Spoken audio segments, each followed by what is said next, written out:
It always starts the same way. You check the clock expecting something reasonable, and your stomach drops. It's way later than you promised yourself.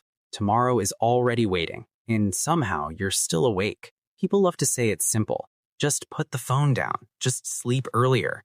But if it were that easy, you wouldn't be here right now. Psychology actually has a name for people who feel most alive at night.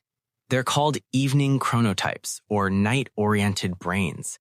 Research shows their internal clock runs later than average.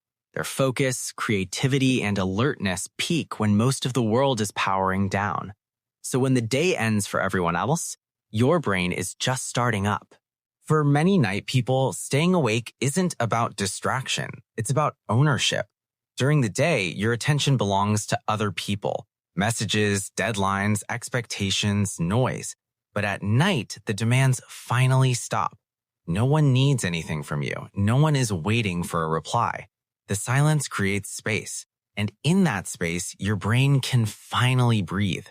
This is why late nights feel different. Why ideas come easier. Why thoughts line up more clearly. Why just one more video turns into an hour. Psychologists call this revenge bedtime procrastination.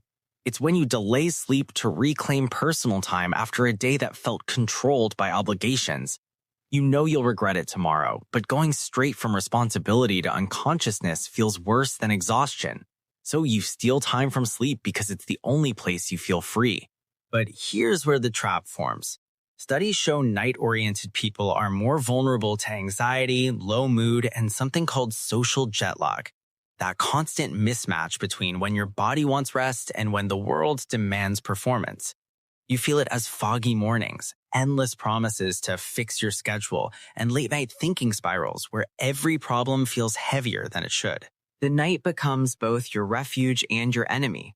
The more you rely on it to escape, the more drained you feel the next day. And the more drained you feel, the more precious the night becomes. That loop is powerful. But staying up late doesn't mean you're lazy. It doesn't mean you lack discipline. Part of it is biology. Part of it is psychology. Your brain may simply be wired for depth, quiet, and uninterrupted thought. And night is the only time it gets that. The real issue isn't that you stay up late. It's that your days don't leave room for you.